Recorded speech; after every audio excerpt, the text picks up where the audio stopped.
a stormy blanket.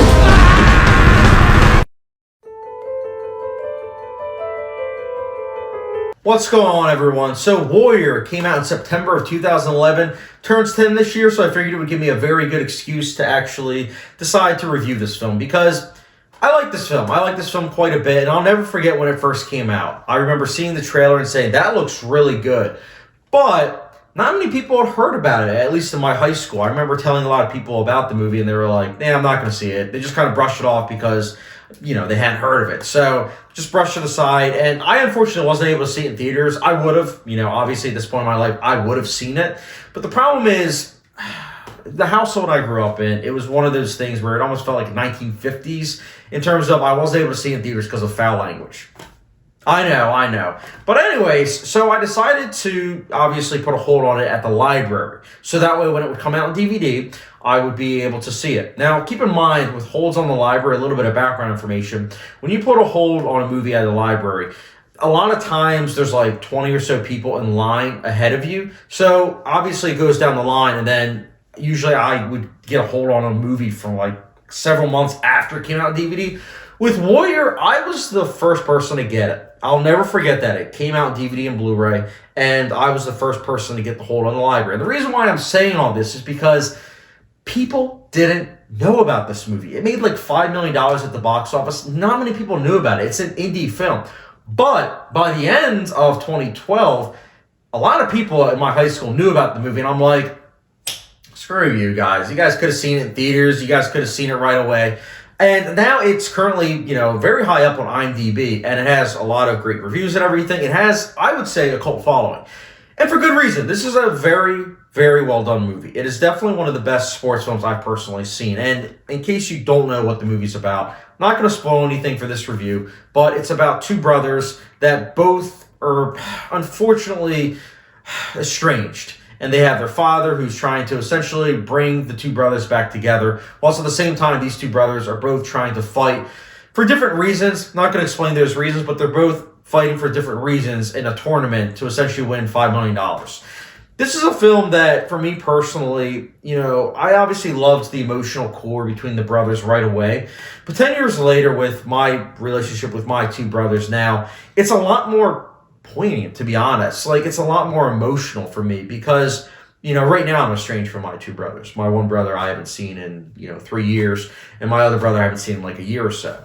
And I see a lot of Joel Edgerton's character in me personally, where I am always down to talk. You know, I'm always down to like talk about those things. And then I see a lot of traits of my two brothers in Tom Hardy. And the reason why I'm saying all this is because I feel like people that have estranged relationships with family will definitely be able to relate a lot to the two brothers and their relationship in the movie, because you feel the intensity of these two brothers. You feel the, honestly, perspective of both brothers. Like, you get where they're coming from and everything.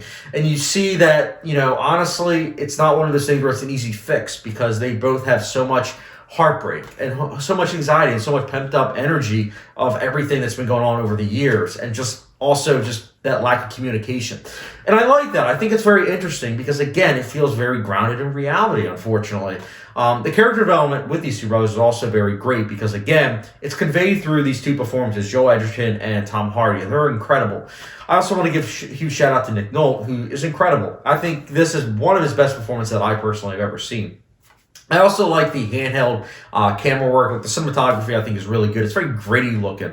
I personally think that shaky camera work can be beneficial. And for a movie like this, where it didn't cost that much, I think it's especially effective at giving that feeling of like being in Pittsburgh. Which I want to also say, the most recent time that I saw Warrior, I actually visited my fiance, like her brother, in Pittsburgh, which was my first time. And it was kind of ironic seeing, like, you know, for the day Pittsburgh, and then watching a movie about Pittsburgh and saying, oh, that looks very recognizable. That's interesting. So the reason why I'm saying that is because I think that this movie really gets a lot right in terms of the environment. Like, it feels very much so like a world-building movie where you get an idea of this environment that these two brothers are from, and honestly the current environment of where the fight takes place and everything. The other thing I wanted to mention is the score. I think the score is incredible. It really does build to a crescendo, and that also is said to be the pacing. Because the film starts out slow, but it builds and builds and builds, and then as the film progresses, you see more and more MMA action. And that's also something I wanted to say. The MMA action, although it's PG-13 bloodless, it still feels very intense. And it feels very much so personal. Because again, you care about what's going on because of the characters. And that's something that also ties into everything. Because the story easily could be something that people could write off as being cliched or melodramatic.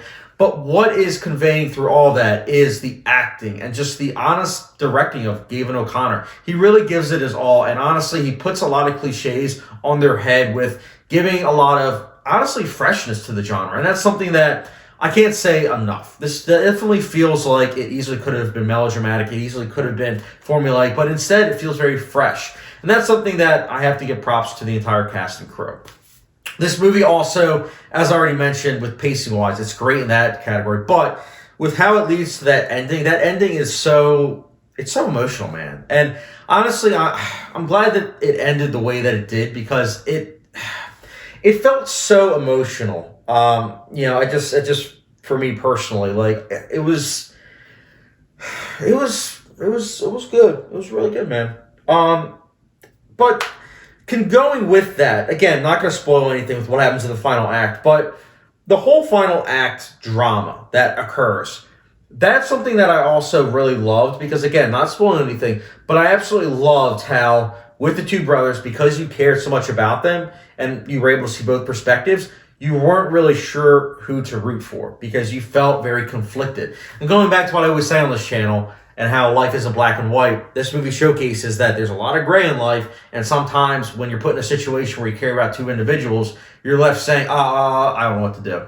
And I love that about this movie. In terms of negatives, because again, I'm very positive towards this movie. In terms of negatives, I don't really have any per se.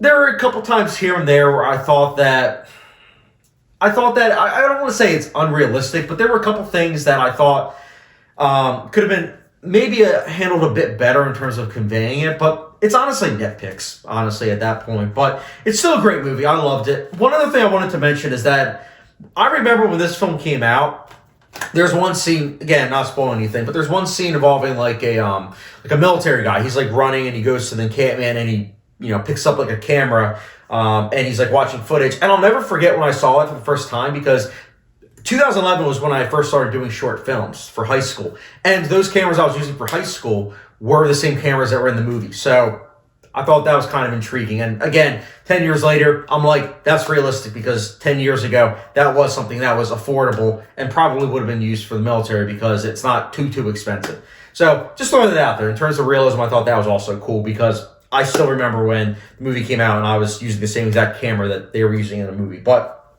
anyways, Warrior, I love. I think it's definitely one of the best sports films I've personally seen. It's a great film.